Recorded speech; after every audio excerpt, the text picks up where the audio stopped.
Halo, kembali berjumpa dengan saya, Saudara Rocky Pasaribu, seorang Kapusin. Dan kita berada dalam obrolan santai seputar iman Katolik. Dalam video sebelum-sebelumnya, saya berada di puncak Himalaya untuk mengisolasikan diri. Sekarang, saya berada di puncak gunung Humalaput.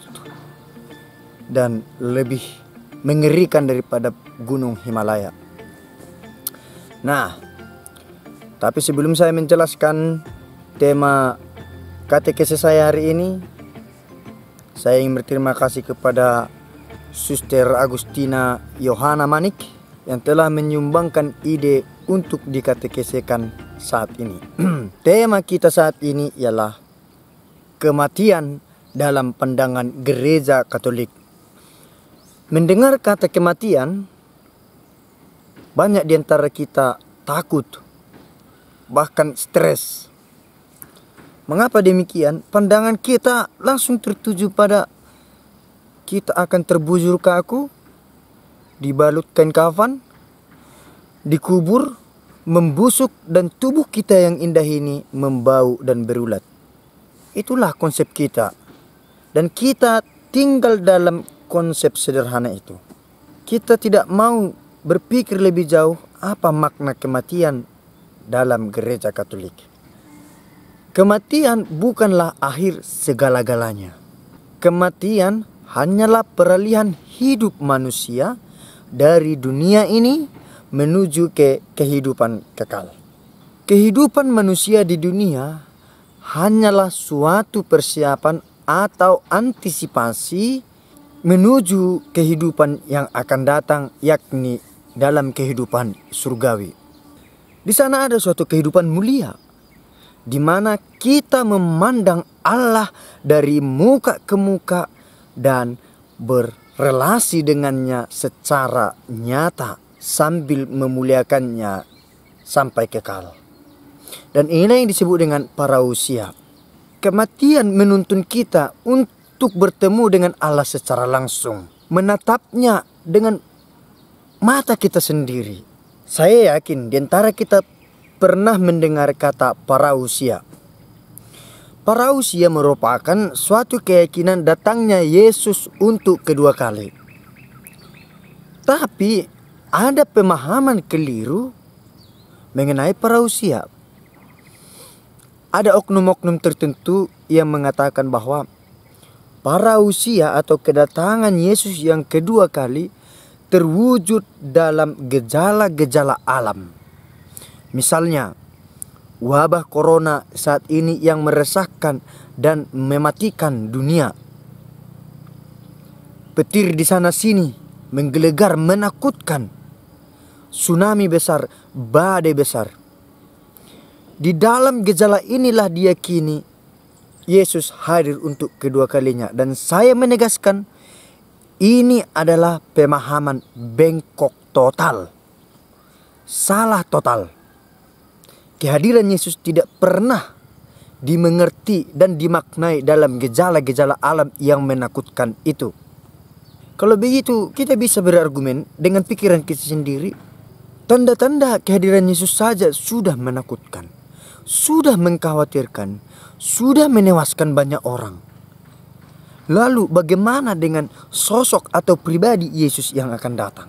Tanda-tanda kedatangannya saja sudah meresahkan, apalagi pribadinya. Itu logikanya. Dan yang paling miris, kalau memang seperti itu tanda-tanda kedatangan Yesus, mengapa kita mau mengharapkan Dia untuk datang kembali? Itu pertanyaan kita. Tapi konsep parousia atau kedatangan Yesus yang kedua kalinya ialah perjumpaan langsung dengan Allah dari muka ke muka. Allah bertahta dalam kerajaannya, dan di sana kita memandang Dia secara nyata. Lewat perjumpaan itu, kerinduan kita selama masa peziarahan di dunia diwujudkan. Karena sadar atau tidak, di dalam hati yang paling dalam ada kerinduan untuk bersatu dengan Allah. Ada kerinduan untuk melihat wajah Allah secara langsung. Ada kerinduan untuk menatap wujud Allah dari muka ke muka. Kerinduan itu terwujud apabila kehidupan kita beralih dari dunia yang fana ini menuju kemuliaan Allah melalui kematian.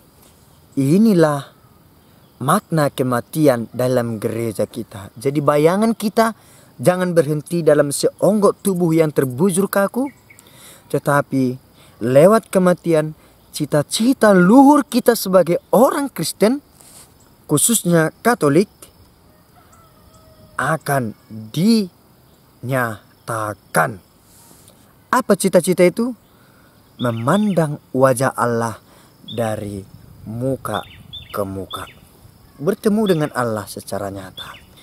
Tapi perlu kita sadari dan renungkan, mengalami kehidupan kekal dalam kerajaan Allah, manusia harus mewujudkan kebersatuannya dengan Allah di dunia. Kehidupan kita saat ini merupakan antisipasi atau persiapan untuk suatu kehidupan yang akan datang. Kehidupan kita di dunia tidak dapat dipisahkan dari kehidupan yang akan datang. Ini jelas. Kenyataan kehidupan yang akan datang atau eskatologis, yang berasal dari bahasa Yunani eskatos, yang berarti yang akan datang, yang akan kita jumpai atau terakhir, tidak melulu sebagai penantian untuk kehidupan yang akan datang, melainkan kini dan di sini. Kita jangan membayangkan surga sebagai sebuah tempat sempurna yang akan kita jumpai kelak setelah kita mati, di mana di sana tidak ada lagi pilu, tidak ada lagi sedih, tidak ada duka cita. Yang ada adalah kesempurnaan dan ketersediaan. Kita jangan membayangkan ke arah situ. Jangan membayangkan yang enak-enak. Oh, di surga nanti aku membayangkan ada bidadari, ada pelayan. Tidak. Tetapi surga yang sebenarnya ada di dunia saat ini. Kita jangan membayangkan neraka sebagai sebuah wadah yang berisi api panas mengerikan. Tetapi neraka sesungguhnya ada dalam kehidupan kita saat ini.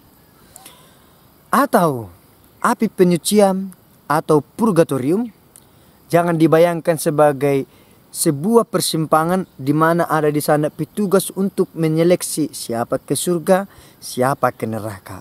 No. Bayangan kita jangan berorientasi ke sana. Tapi surga adalah kehidupan manusia yang mengalami rahmat di dunia ini. Ia menerima Allah dalam hidupnya dan bersatu dengan Allah.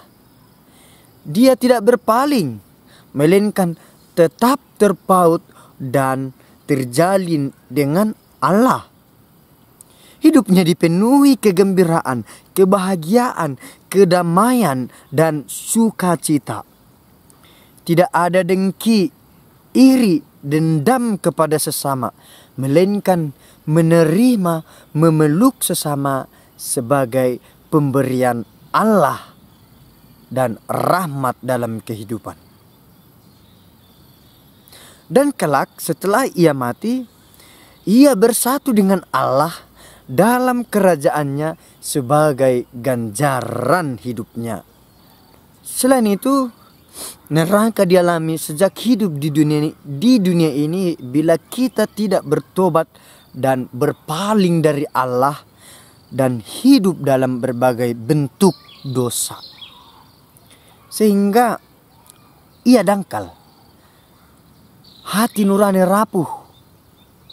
Suara hati tumpul.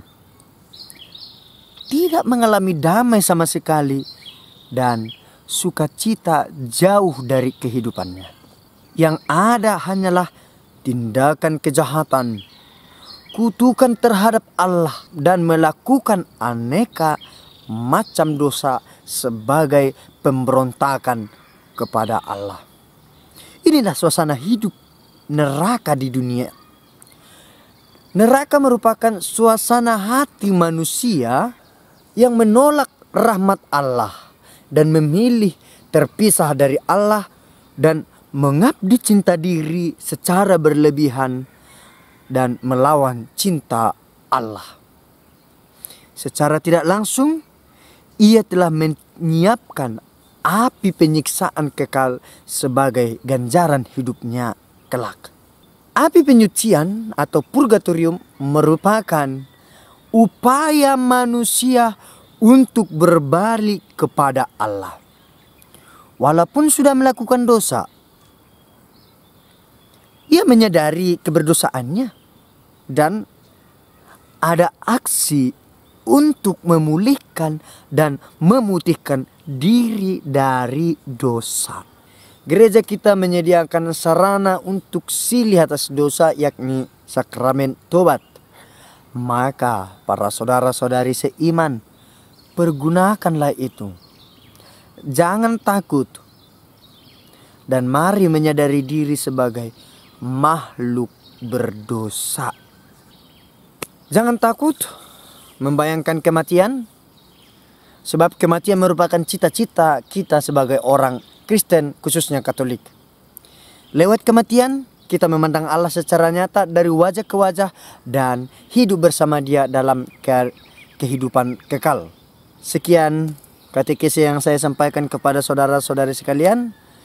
Dalam video ini saya tidak mengajak saudara-saudari untuk cepat mati, melainkan saya ingin menyadarkan kita semua bahwa kematian bukanlah momok menakutkan, melainkan cita-cita kita sebagai orang Katolik. Salam dari saya, selamat memasuki pekan suci. Mari kita semakin berefleksi dalam pekan suci ini, walaupun kita tidak dapat merayakannya secara komunal di gereja. Tapi ingat, tahta Allah yang paling mulia ialah hati kita, bukan bangunan gereja. Sekian dari saya, terima kasih, Pace Ebene.